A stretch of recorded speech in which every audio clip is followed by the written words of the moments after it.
Assalamualaikum warahmatullahi wabarakatuh. Perkenalkan, nama saya Niranda Ilham dari kelas akuntansi C. Di sini saya akan menyelesaikan tugas MIT Etika Profesi dan Bisnis. Di sini saya akan menjelaskan beberapa rangkuman materi yang ada pada etika profesi dan bisnis. Yang pertama itu ada manusia dan alam semesta.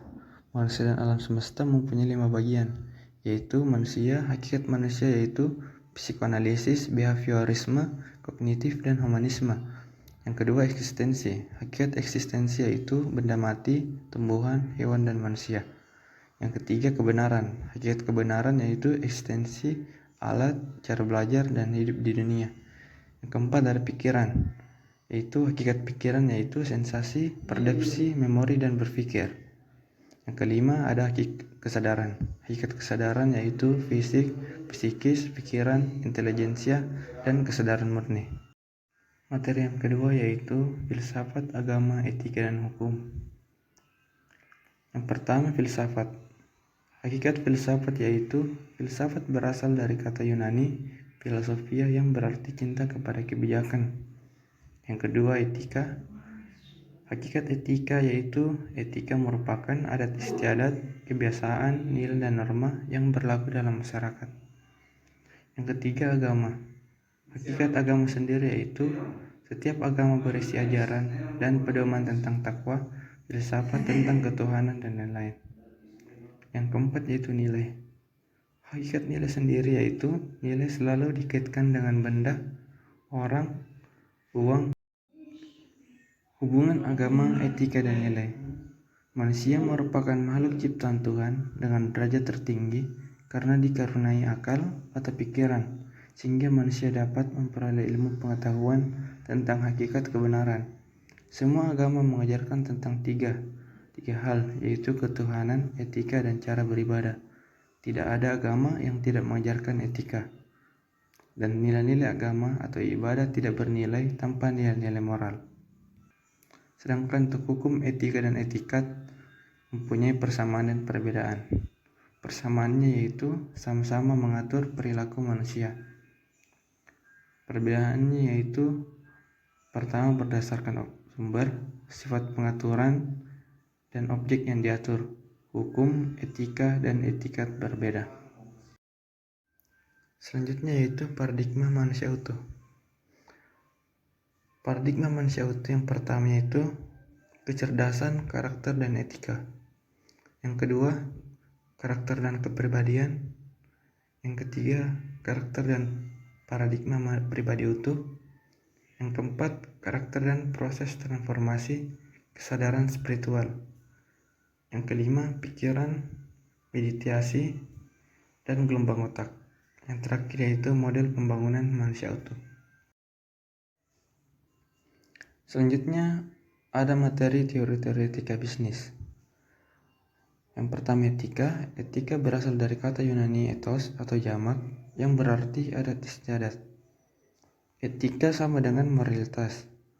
Pengertian harfiah dari etika dan moralitas sama-sama berarti sistem nilai tentang bagaimana manusia harus hidup baik sebagai manusia yang telah diinstitusionalisasikan dalam sebuah adat kebiasaan yang kemudian terwujud dalam pola perilaku yang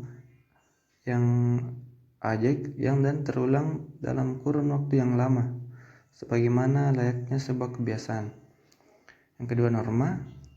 Norma yaitu memberi pedoman tentang bagaimana kita harus hidup dan bertindak secara baik dan tepat, sekaligus menjadi dasar bagi penilaian mengenai baik buruknya perilaku dan tindakan kita. Materi selanjutnya yaitu hakikat ekonomi dan bisnis. Yang pertama, hakikat ekonomi. Ekonomi berasal dari kata Yunani oikonomia yang berarti pengelolaan rumah, yaitu berarti cara rumah tangga memperoleh dan menghasilkan barang dan jasa untuk memenuhi kebutuhan hidup anggota rumah tangganya. Yang kedua, etika dan sistem ekonomi. Etika mempelajari perilaku atau tindakan seseorang dan kelompok atau lembaga yang dianggap baik atau tidak baik. Sistem ekonomi adalah seperangkat unsur manusia, lembaga, wilayah, sumber daya yang terkoordinasi untuk mendukung peningkatan produksi, barang atau jasa, serta pendapatan untuk menciptakan kemakmuran masyarakat. Bila berpegang pada pemahaman ini, maka pada tataran konsep, semua sistem ekonomi seharusnya bersifat etis. Selanjutnya itu pengertian dan peranan bisnis.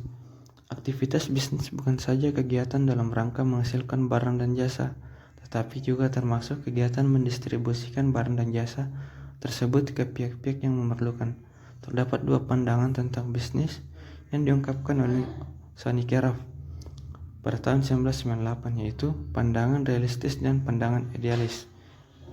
Selanjutnya, dimensi bisnis.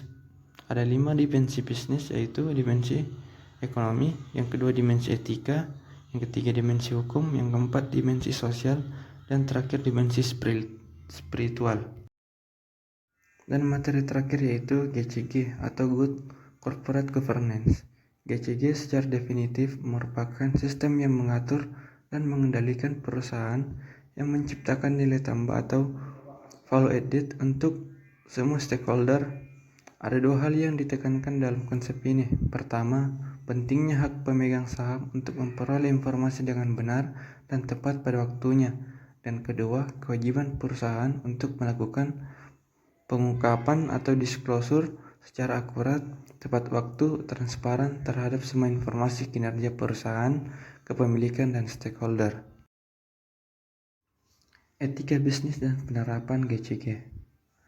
Tahap-tahap penerapan GCG itu pertama tahap persiapan, yang kedua tahap implementasi, dan ketiga tahap evaluasi.